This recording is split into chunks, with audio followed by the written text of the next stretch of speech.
আমরা সবাই যার যার দায়িত্বে দলে দলে সোহরাওয়ার্দী ময়দানে হাজির হয়ে যাব, কারণ দেখিয়ে দিতে হবে যে এই দেশ আসলে শাহজালালের দেশ। এই দেশে শাহজালালের অনুসারীরা কম নয়, সবাই মিলে যা শাহজালালের অনুসারী একাই তার চেয়ে বহুগুণ বেশি। আশা করা যায় তো আপনারা যাবেন, যার জন্য চলে যাবেন, কারো কথাবার্তার দরকার নেই। আমি আপনাদেরকে বিনীত স্বরে বলি, আগামী 26শে এপ্রিল, আগামী কত তারিখ, যারা কাফের মুশরিক তো দূরের কথা, নিজের ভাই মুসলমানও যদি বিপদে চলে তার সাথেও আপোষ করে না, আপোষ, তাদের নাম আহলে সুন্নাত। আপনারা দেখেছেন গত 12 তারিখ সবাই একজোট হয়েছে, সব আহলে সুন্নাত ছাড়া। কারণ সুন্নিরা কখনোই যেখানে ইয়া রাসূলুল্লাহ বলা যায় না সেখানে থাকতে পারে না, কারণ সুন্নিরা রসুলের সৈনিক, সুন্নিরা রসুলের ইতাআত করে। যেখানে রসুল নাই সুন্নিরা সেখানে থাকতে পারে না, আর যেখানে রসুল নাই সেখানে মুসলমানও থাকতে পারে, ভণ্ড নবীর উম্মতও থাকতে পারে। কারণ ভণ্ড নবীর দলের স্লোগান যা, মুসলমানের স্লোগান যদি তা হয়, আপনি নিরূপণ করবেন কিভাবে যে আপনার ভিতরে কাদিয়ানি নাই? কারণ সকল মুসলমানের আকীদা হচ্ছে নারায়ে তাকবীর আল্লাহু আকবার, ঠিক না? নারায়ে তাকবীর। অথচ কিছুদিন আগে যারা বলছে নারা মানে হইল বেশ্যা নারীর আহ্বান, ওরাও যায় ওখানে মিশছে, ওরা নিজের মুখে দিতেছে নারায়ে তাকবীরের বাংলাদেশ। তো দেখুন একমুখী কি বলে, আহলে সুন্নাত বলে না, যাদের কথার কোনো স্থিতি নাই, যাদের কাজের কোনো স্থিতি নাই, তারা যখন স্বার্থ পড়ে তখন তার সাথে আপোষ করতে পারে, আমরা অন্তত তাদের সাথে বসে দুঃখ জানাতে চাই না। এজন্য সব একসাথে, আহলে সুন্নাত ওয়াল জামাত আলাদা। আগামী 26 তারিখ আহলে সুন্নাত ওয়াল জামাতের সমন্বয় কমিটি বা সুন্নি ঐক্য পরিষদের পক্ষ থেকে, সুন্নি উলামা মাশায়েখ ঐক্য পরিষদের পক্ষ থেকে যেই আহ্বান আসছে আমাদের নির্যাতিত ফিলিস্তিনি ভাইদের জন্য, আমাদের যাওয়ার দরকার আছে না নাই? আপনারা বলুন, যাওয়ার দরকার আছে না নাই?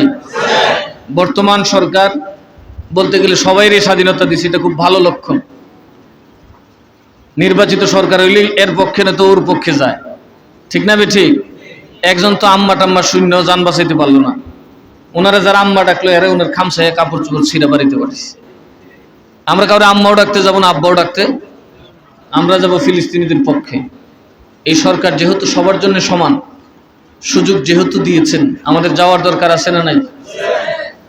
এই জিমায়ে কইবেন মাগুর রাগা যান না তো, আপনাকে যখন ধরবে, আমি যে বললাম চুলার আগুন আপনার পিঠে আসতেছে, ইসরায়েলের পরের আগুনটাই লাগবে এই ভারতবর্ষের মুসলমানদের গায়ে। মনে রাখবেন কাজ শুরু হয়ে গেছে, কিন্তু এত সোজা করে বসে থাকা যাবে না। যখন আপনার বাচ্চাকে আপনার সামনে হত্যা করা হবে তখন বইয়ে বইয়ে কি কলা চুইবেন? পারবেন আপনি চুষতে? তার আগে হাঁটেন, আগে হাঁটেন। কারণ কাফেররা কিন্তু ইমানদারের ঐক্যকে খুব ভয় পায়, ইমানদারদের ঐক্যকে কিন্তু কাফেররা খুব ভয় পায়। তাকবীর এবং রিসালাতের ধ্বনি, তাকবীর হচ্ছে কাফেরদের অন্তরে ভয় ঢুকানোর একটা ধ্বনি, আর ইয়া রাসূলুল্লাহ হচ্ছে মুনাফিক থেকে ইমানদারকে আলাদা করার একটা সুযোগ। কারণ মুনাফিক কোনোভাবেই কোনো অবস্থাতেই কাদিয়ানি ইয়া রাসূলুল্লাহ বলবে না, বলবে যেমন এই ইয়ারমুকের ময়দানে যে যুদ্ধ হয়েছিল ভণ্ড নবীর বিরুদ্ধে, মুসলমানরাও কয় আল্লাহু আকবার, ভণ্ড নবীও কয় আল্লাহু আকবার। তখন আবু বকর রাদিয়াল্লাহু তাআলা নির্দেশ দিলেন, এখন আর আল্লাহু আকবার বইলো না, এখন ইয়া মুহাম্মাদা বলে ডাকো। তখন মুসলমানরা আল্লাহ রসুলের নামে স্লোগান দিতে লাগলেন। ওরা আর এটা বুঝে উঠতে, কারণ ওরা তো আর নবীর নামে দিলে আর ওদের নবী থাকে না।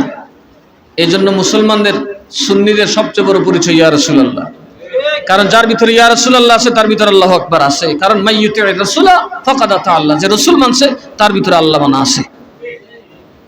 সুতরাং এখন যেহেতু ভণ্ড নবীদের যুগ চলতেছে, মুনাফিক কাজ্জাবদের যুগ চলতেছে, একেবারে দাজ্জালের চেয়ে বেশি মিথ্যা কথা আজকে মাথায় টুপি পাগড়ি পরে বলতেছে, আমাদেরকে ইয়া রাসূলুল্লাহ বলার কোনো বিকল্প।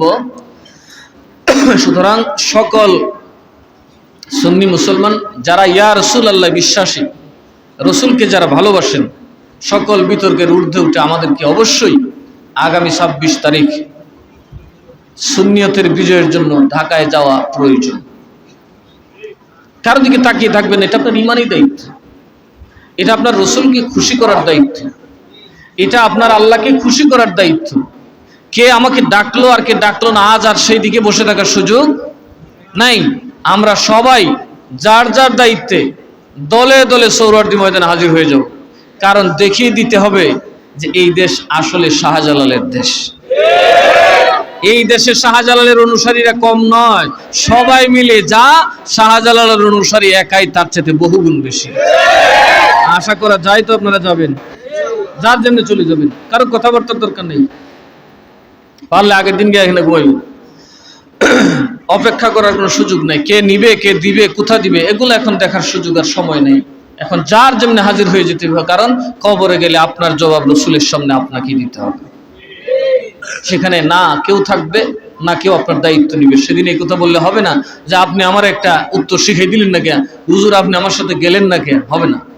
আপনার কবরের জবাব রসুলের সামনে আপনাকে দিতে হবে। সুতরাং এখন কবরের জবাবের সময় আসছে।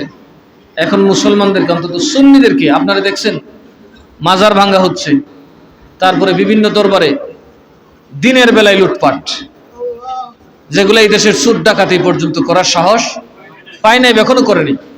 এই যে দেশের এই অবস্থাতেও, দুর্যোগপূর্ণ অবস্থাতেও চোর ডাকাতি এরকম কাজ করে নাই যেটা এই ওয়াহাবি খারেজি মৌলবীরা করেছে।